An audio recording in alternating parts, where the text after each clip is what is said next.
Pois bem, meus caros alunos, vamos falar na aula de hoje, vamos conversar um pouco sobre a teoria dos bens comuns. Essa teoria ela é muito importante. Quando nós abordamos o tema de finanças públicas, ela se encontra entre as teorias, entre as principais teorias utilizadas para justificar ou não a intervenção do Estado. Mais do que isso, trata-se de uma teoria que envolve paixões, que envolve emoções. É uma teoria que gera conflito, que gera dilemas, que gera atrito entre diferentes pesquisadores, que é uma teoria que por trás dela existem diferentes aspectos ideológicos envolvidos. Exatamente pelo fato dela envolver aspectos ideológicos, ou seja, de ela envolver diferentes visões, ela acaba sendo uma teoria que gera muita discussão. Essa teoria ela pode ser discriminada em dois autores principais: o Harding, que no ano de 1968 escreveu um artigo acadêmico que ficou conhecido como a tragédia dos bens comuns. Ele que é um professor da Universidade da Califórnia, sendo esse artigo publicado na revista Science. E, por outro lado, temos também a Eleanor Ostrom, que também é uma pesquisadora americana, que ganhou em 2009 o Prêmio Nobel em Economia, justamente devido às suas importantes contribuições teóricas. O que nós vamos fazer nesta videoaula? Nós vamos ver rapidamente os principais argumentos apresentados pelo Harding. Num vídeo sequente, nós vamos analisar os argumentos apresentados pela Ostrom. Bom, mas qual que é o debate trazido à baila pelo Harding? Quais são os argumentos apresentados pelo Harding? Este importante autor ele vai fazer uma análise justamente dos bens comuns, ou seja, daqueles bens que são utilizados coletivamente por uma determinada população. Todo o construto teórico do Harding ele vai se basear em uma premissa básica. Qual premissa é essa? A premissa ortodoxa de que o ser humano ele é um ser egoísta e autointeressado. Ou seja, o ser humano, seguindo a tradição do Adam Smith, Harding vê que o ser humano, argumenta que o ser humano ele só pensa em si próprio, ele busca satisfazer o seu próprio autointeresse. Ele irá se engajar em atividades produtivas, buscando maximizar o seu lucro próprio em detrimento do resto da sociedade. Então, toda a linha de argumentação do Harding, ela vai partir deste ponto de apoio e irá ser construída com base nessa premissa. Como corolário, qual que é a consequência, qual é o resultado principal encontrado pelo Harding? Os bens comuns, ou seja, aqueles bens que são utilizados coletivamente, eles tendem a ser sobreexplorados. Ou seja, eles tendem a ser utilizados de forma excessiva, de tal forma que eles são exauridos. Esses bens eles tendem a ser destruídos no curto prazo. Assim, o que nós temos? Qual que é o principal resultado? Vamos imaginar a seguinte situação. Existe um bem comum que ele é utilizado de forma coletiva. O fato deste bem comum ser utilizado de forma coletiva vai criar qual implicação? Muito simples. Este bem comum ele será destruído. E vejam o que nós temos aqui. A destruição deste bem ocorre no curto prazo. Nem precisa um período muito grande de tempo para que este bem ele seja destruído. Lembrando, nós estamos falando dos bens comuns naturais. Por quê? Porque no período mais recente vão surgir os chamados bens comuns digitais. Vão surgir diferentes autores, como por exemplo, o Benkler, que vão discutir o efeito das novas tecnologias em termos de tornar os bens digitais em bens comuns. Bom, mas vamos ver aqui o argumento do Hardy. Vamos imaginar o seguinte: uma pequena vila. Sendo que essa vila de aldeões, ela possui uma pastagem que é utilizada por todos esses aldeões de forma coletiva. Assim, o que nós observamos? Cada aldeão, ao utilizar essa pastagem coletiva, ele ofere um ganho. Nós temos um ganho privado. Já o custo da pastagem degradada é compartilhada entre todos os aldeões. Então vejam que a implicação disso. Vejam o que nós temos aqui. Por um lado, existem custos, mas também existem ganhos associados à exploração deste recurso. Os ganhos, eles são privados. Por quê? Cada aldeão, ao definir a quantidade de ovelhas que irá colocar neste pasto, ele ofere um determinado ganho, sendo que o ganho é decorrente diretamente da quantidade de ovelhas colocadas. Se o aldeão colocar uma ovelha, ele vai ter determinado ganho. Se ele colocar duas, ele vai ter um ganho mais elevado, e assim segue. No entanto, associada à utilização deste recurso, se encontram diversos custos. Qual é o nosso custo aqui? O custo é justamente o custo relacionado à degradação desta pastagem, ao fato das ovelhas estarem caminhando nesta pastagem, estarem pastando, estarem degradando o pasto em si. Então vejam, nós podemos representar este argumento através de um desenho. Aqui, por exemplo, vamos imaginar que esta seja a nossa pastagem. Pergunto para vocês, qual que é o incentivo de cada pastor, de cada um desses aldeões? Quantas ovelhas ele tem incentivo a colocar? Partindo do pressuposto de que este aldeão ele é auto-interessado e egoísta, ele vai buscar colocar a maior quantidade possível de ovelhas. Então vejam o que o aldeão vai fazendo. Como que a pastagem é comum e os custos eles são divididos por todos, os custos são externalizados, vamos colocar nessas palavras, isso significa que cada aldeão tem incentivo a colocar o máximo possível de ovelhas. Por quê? Quando ele faz isto, ele consegue ter um ganho mais elevado. Por outro lado, os custos associados à exploração deste recurso, eles não são específicos do aldeão, eles são compartilhados por todos os aldeões. O aldeão que conseguir colocar mais ovelhas mais rápido, ele consegue ter um ganho mais elevado. No entanto, qual a implicação que isso tem?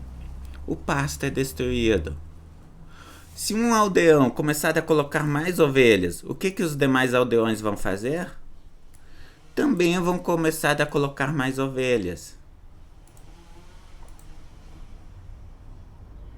Então vejam, aqui nós temos um segundo aldeão. O segundo aldeão, observando que o primeiro aldeão está colocando uma quantidade elevada de ovelhas, ele não vai ficar para trás. Ele também vai tentar colocar o maior número possível de ovelhas para conseguir obter o maior lucro associado à exploração deste recurso. Um terceiro aldeão, qual que é o incentivo que ele tem? Semelhante aos demais aldeões, ele também tem incentivo a colocar o máximo possível de ovelhas. Então o que ele vai fazer? Ele também vai tentar colocar o maior número possível de ovelhas no curto prazo. Um quarto aldeão. Vendo que os demais aldeões estão colocando um número crescente de ovelhas, qual que é o incentivo que este quarto aldeão vai ter? Ele também vai buscar colocar o maior número possível de ovelhas. Pergunto para vocês, se todos os aldeões estão buscando maximizar os seus ganhos privados e com isso colocar o maior número possível de ovelhas, o que vai ocorrer com esta pastagem? Ela vai ser completamente destruída. Todos os aldeões vão colocar o máximo de ovelhas que conseguem, de tal forma que o pasto ele vai ser destruído. Ele vai ser o pasto ele vai ser completamente arrasado no curto prazo. O argumento do Harding é este. Então vejam como que os ganhos eles são privados e os custos eles são sociais, eles são divididos pela coletividade. Então cada agente tem incentivo a explorar o mais rápido possível o recurso, de tal forma que o recurso ele é super explorado no curto prazo, o que leva à utilização em demasia deste recurso, provocando a destruição do recurso em si. Bom, então, qual que é a solução? Resumindo, o que nós temos aqui? Qual que é a visão do Harding? O fato de um recurso ele ser utilizado de forma coletiva é algo bom ou algo ruim? Os recursos, eles podem ser explorados de forma eficiente se forem utilizados de forma coletiva?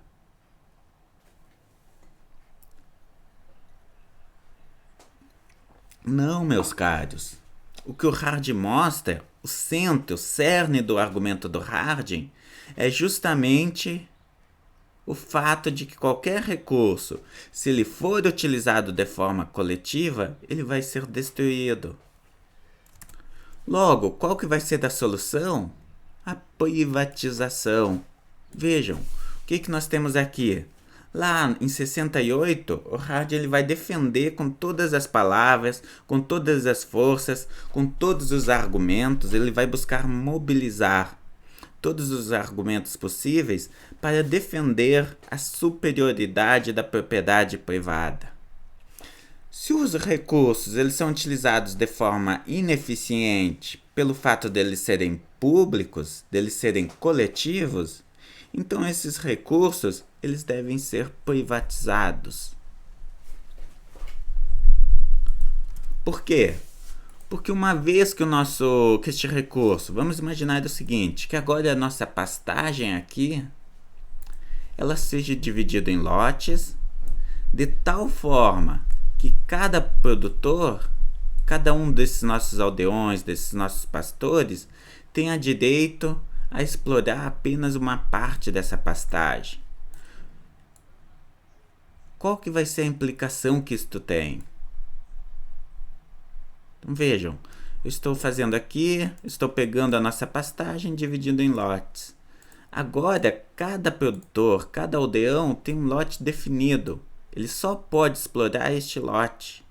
Ele não pode sair explorando o recurso existente de forma aleatória. Por quê? Porque o montante de propriedade, o tamanho da área que este pastor tem direito é pré-determinado.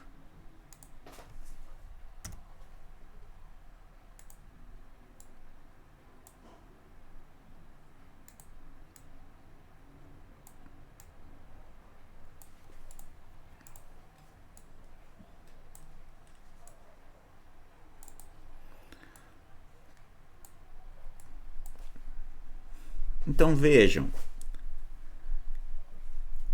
Isso vai ter uma implicação muito simples. Pelo fato do agente ter um recurso limitado que ele pode explorar, ele terá que tentar explorar este recurso da forma mais eficiente possível. Por quê? Porque se antes os ganhos eram privados e os custos coletivos, agora, com a privatização do recurso, os ganhos eles são privados, mas os custos eles também são privados.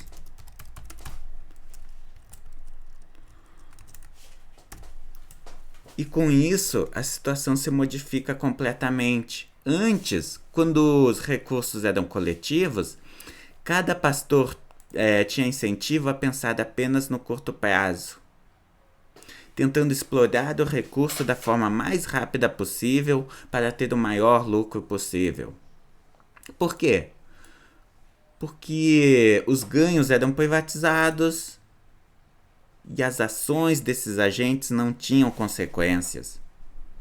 Melhor dizendo, as consequências negativas da ação desse agente era sofrida pelos demais agentes que não conseguiriam explorar este recurso. Agora não, agora a situação se inverte. Digamos aqui, se um destes pastores colocar um número muito elevado de ovelhas no curto prazo, ele vai degradar a sua área. E de quem que vai ser esse custo?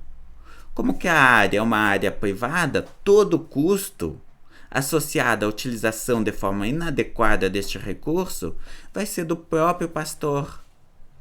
Logo, qual que é o incentivo que o pastor tem? Agora, como que o custo é privatizado, este nosso aldeão, este nosso pastor, ele tem que pensar no longo prazo. Ou seja, ele precisa buscar um modo de explorar este recurso de tal forma que os ganhos de curto e de longo prazo sejam conciliados. Por quê? Porque se ele explorar o recurso de forma muito agressiva, ele terá um prejuízo no longo prazo. Como esse agente é racional, ele irá buscar manejar este recurso de tal forma a conciliar o ganho oriundo no curto prazo com o ganho auferido no médio e longo prazo. Ou seja, no primeiro caso, nós temos a exploração dos recursos de forma ineficiente. No entanto, com a privatização, com o estabelecimento da propriedade privada, este recurso ele passa a ser explorado de forma eficiente. Portanto, vejam o que nós temos aqui. O Harding ele estabelece uma relação direta entre a utilização eficiente dos recursos e a presença da propriedade privada. Ademais, para aqueles recursos que não possam ser privatizados, qual que é a solução sugerida pelo Harding? A forte regulação estatal. Ou seja, o surgimento de instituições reguladoras que fiquem responsáveis por regular o modo como esses recursos são utilizados. Vejam, nós estamos falando aqui de instituições reguladoras centrais. De forma mais específica, cada aldeão ele não define o modo como que vai ser realizada essa regulação. Existe uma agência reguladora central que define o modo como que vai ser explorada este recurso e cada um dos aldeões aqui ele vai ter que aceitar essas regras. Por quê? Porque parte-se do princípio que os aldeões, como eles são egoístas, eles não conseguem sugerir medidas adequadas, de tal forma que eles não podem ser envolvidos na decisão do modo como vai ser explorado este recurso. Ao agente envolvido diretamente, só cabe aceitar as decisões tomadas de forma centralizada.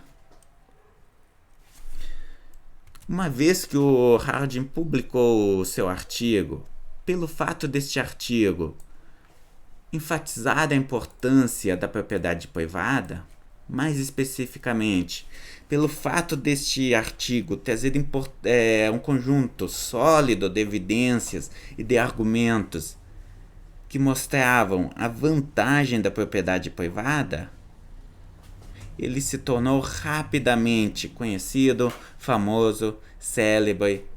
Ou seja, este artigo ele ganhou uma repercussão muito grande, justamente porque ele passou a ser utilizado para defender a necessidade de privatização dos recursos. Ou seja, existe um bem que é comum, o governo ele deve privatizar esse recurso para que ele não seja utilizado de forma ineficiente. Como que se este recurso ele for utilizado de forma privada, ele vai ser super explorado? Então este recurso ele precisa ser privatizado. Então, este artigo do Harding, ele ganhou uma repercussão tão grande justamente por este forte apelo ideológico que ele possui. Justamente pelo fato dele mostrar que a propriedade privada é superior a qualquer outra forma de organização na utilização dos recursos. Vejam aqui, o que nós temos?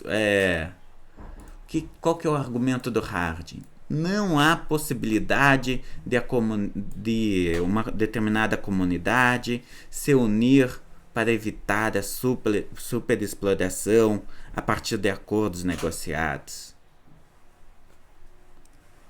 Quando que o comum vai se justificar? Só se nós tivermos uma baixa densidade populacional. No entanto, como que o nosso planeta ele é caracterizado pela presença de superpopulação, então isso não se observa de tal forma que o recurso ele vai tender a ser superexplorado, sendo necessária a privatização, que os recursos sejam cercados, que seja eliminada qualquer forma de exploração coletiva dos recursos. O argumento do Harding basicamente é este. Claro, este argumento, eu estou sendo bem genérico aqui, apresentando o argumento da forma mais simples e direta possível, sem explorar os diferentes desdobramentos, as características mais específicas apresentadas por este argumento.